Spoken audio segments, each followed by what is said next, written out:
Bonjour, nous avons le plaisir d'accueillir aujourd'hui Julie Carsanti, directrice marketing et digital de la société Courir. Courir, tout le monde connaît, c'est le leader du secteur de la sneakers en France, avec de très fortes ambitions dans le digital et à l'international. Bonjour Julie, pouvez-vous nous partager votre sauce secrète? Bonjour Nicolas. Alors c'est vrai, la sneaker, on en parlait encore peu il y a quelques années. D'ailleurs, on ne disait même pas le nom en général, hein, c'était basket, voilà, du bout des lèvres. Mais la sneaker, pour vous donner une idée, ça représente tout simplement aujourd'hui plus d'une paire sur deux qui est vendue sur le marché de la chaussure.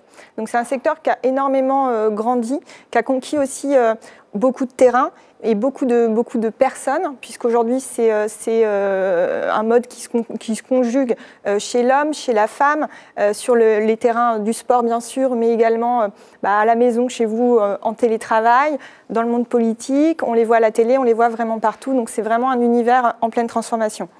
Courir sur ce marché-là, donc tu l'as dit, hein, on est aujourd'hui le leader en France et c'est notre fierté de l'être devant certains acteurs qui sont infiniment plus puissants que nous au point de vue global et d'un point de vue européen. Mais du coup, c'est aussi notre challenge et notre ambition d'aller les taquiner sur leur terrain en grandissant toujours plus. Donc aujourd'hui, on a un peu plus de 300 magasins en Europe, un site web maintenant très performant et on a vraiment cette ambition et cette stratégie double, à la fois d'aller conquérir plus de pays, donc d'aller s'internationaliser de façon de plus en plus forte, et l'autre qui nous tient particulièrement à cœur, qui est tout ce qui est autour de l'omnicanalité pour aller proposer de plus en plus de choses à tous les clients en Europe au niveau des parcours omnicanaux. Donc mon rôle dans tout ça, c'est bien sûr de venir d'accompagner en fait cette stratégie, en particulier sur les champs du marketing, du client, puisque nous avons un programme de fidélité, donc et également un outil de CRM, également en magasin sur la partie retail merchandising et concept, le concept étant une preuve de positionnement au final assez puissante, et bien sûr donc sur la partie e-commerce. Donc je vais quand même revenir à ta question.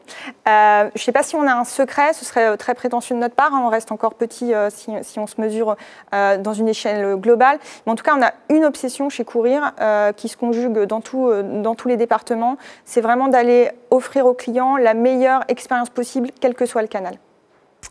Alors si vous avez un secret, vous avez aussi un slogan, c'est Share the Sneaker Spirit. Donc le but de Courir, c'est de s'adresser à tous, c'est en démocratisant l'utilisation de la sneakers. Donc c'est pas juste une tendance, c'est je crois un état d'esprit. Donc comment vous utilisez Salesforce Commerce Cloud pour écrire cette nouvelle histoire en omnicanal et à l'international? Oui, alors c'est vrai que notre objectif premier, c'est vraiment d'aller offrir l'expérience la plus haute couture possible pour nos clients. Et ça, grâce à une stratégie de complémentarité des canaux entre notre site web et nos sites web, si on compte l'international, et nos plus de 300 points de vente.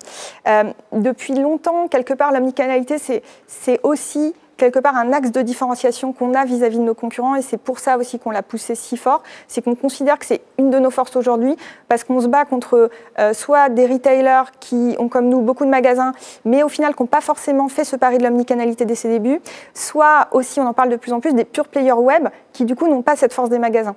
Donc notre point de différenciation, dès le départ ça a été un parti pris fort, c'est de se dire nous on va jouer sur cette stratégie vraiment omnicanal. Donc si on revient en arrière, au final on a lancé le site web relativement tard par rapport à d'autres, mais en 2017, on avait une forte croissance sur tous les canaux, en particulier le web, mais on savait qu'on ne pouvait pas aller beaucoup plus loin que ça. Notamment, on peinait un peu sur la partie internationale, enfin, on n'avait pas réussi à, en gros, rendre le site web international. Donc c'est de là qu'est venue la décision de faire un replatforming total. Du coup, on a mené un projet sur lequel, assez rapidement, on a fait le choix de la technologie de la plateforme Salesforce Commerce Cloud, parce qu'on avait besoin d'une plateforme qui soit robuste et qui soit capable de venir soutenir nos ambitions à l'international. Donc qui soit aussi scalable, sur lequel on ne perde plus de temps d'un point de vue business et on puisse vraiment se concentrer en retirant tous les irritants qu'on peut avoir d'un point de vue, je ne sais pas, hébergement, sécurité par exemple. Donc on voulait vraiment un outil qui soit capable de venir accompagner notre forte croissance. Donc l'axe de l'international et l'axe également de l'omnicanalité, vous pouvez nous en dire un peu plus? Oui, C'est vrai que sur la partie internationale, on regarde vraiment deux choses. Donc, ce qu'on veut, nous, c'est aller vite pour déjà, quelque part, rattraper aussi le retard, puisqu'on s'est lancé tard. Donc, aller vite sur la partie internationale, c'est-à-dire pouvoir décliner et déployer des sites web très rapidement, avec plusieurs logiques. Pousser plus ou moins loin le curseur, par exemple sur des pays où on a déjà des magasins, peut-être aller plus loin sur des logiques omnicanal, et bientôt, pourquoi pas, aller tester aussi des pays, on va dire, en pure web, donc sur lesquels on ne s'adosse pas à une présence déjà courir, mais sur lesquels on pousse plus loin. Sur la partie omnicanalité, vraiment ce que je retiens, c'est l'importance d'aller vite aussi pour pouvoir s'adapter aux nouvelles contraintes sanitaires, puisque on a aujourd'hui forcément donc une reprise du commerce qui est extrêmement forte, et ça, je pense qu'on est tous très contents. Mais on a aussi une responsabilité et une nécessité d'amener les clients vers des parcours les plus fluides et les plus rapides possibles. Et ça, l'omnicanal, c'est vraiment un bond en avant par rapport à ce qu'on a connu avant, puisque ça permet vraiment d'accélérer les parcours et de proposer aux clients des choses qui soient beaucoup plus adaptées aussi au contexte. Alors, vous avez beaucoup de projets. Quels sont les projets futurs dans les prochaines années ? Oui, c'est vrai qu'on a beaucoup de projets. On vient de vivre une année, somme toute, très spéciale, mais c'est une année aussi qui, quelque part, nous conforte dans cette stratégie de pousser ce curseur omnicanal toujours plus loin. On se rend compte vraiment à chaque, tous les ans, je pense qu'on a tous entendu ça 10 fois, le magasin est mort, de toute façon le retail c'est fini, le digital va prendre la place, etc. Et là, quelque part, on avait presque un entraînement géant on va arrêter les magasins, on va voir ce qui se passe. Forcément, on arrête les magasins, il ne se passe plus rien. Le digital a vraiment beaucoup grandi pendant cette période, on l'a tous constaté. Par contre, ce qu'on a surtout vu, c'est que quand ça reprenait hyper fort. Donc moi, ça m'a appris voilà, on a beau dire, on s'était mis dans vraiment les conditions pour réaliser la prophétie, et la prophétie ne s'est pas réalisée. Les clients avaient vraiment besoin de ces magasins non essentiels également. Et la deuxième chose que je pense que ça nous a appris, c'est pareil, on a tous entendu, bon, c'est un soufflet, là, le digital, c'est parce que les magasins sont fermés, ça va retomber dès que les magasins vont rouvrir. Et non, on a franchi un palier, le palier, il a été franchi, on le garde quelque part, donc le digital reste à des niveaux de croissance qu'on n'avait jamais connus.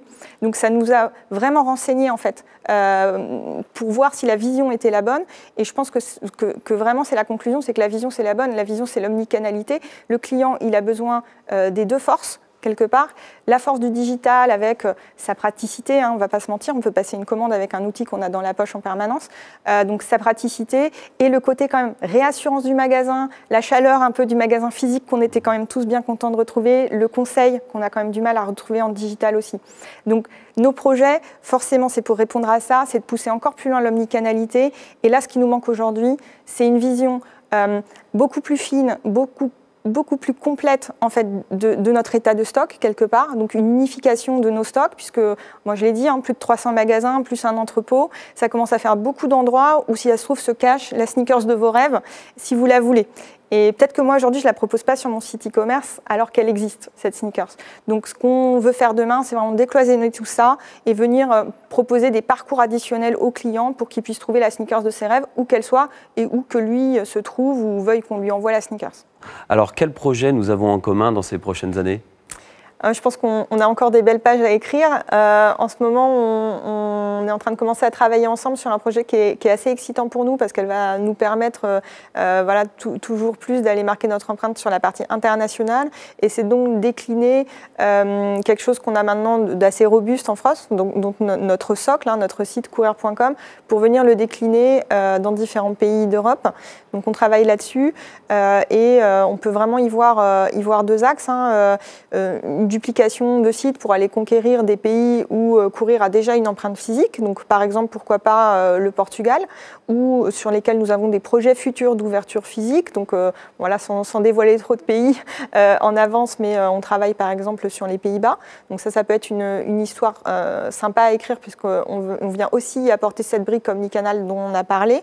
Et ensuite il y a quelque chose qu'on aimerait beaucoup tester aussi avec l'équipe, c'est de venir tester l'appétence de certains pays pour notre marché, en allant peut-être décliner des versions beaucoup plus light de nos sites web, sans forcément s'adresser tout de suite dans la langue du pays, par exemple. Mais comme on vient de décliner le site en anglais, c'est une opportunité pour nous de venir aller tester des marchés, pour voir si ce sont des marchés qu'on peut plus tard imaginer aller exploiter, on va dire en propre, même d'un point de vue physique, pourquoi pas. Donc on ne s'interdit rien sur ce sujet-là.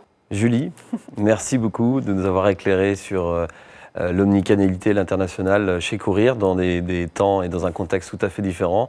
Et j'invite tout le monde à trouver sa sneakers de rêve sur votre site ou dans vos magasins. Merci beaucoup Julie. Merci Nicolas pour l'accueil.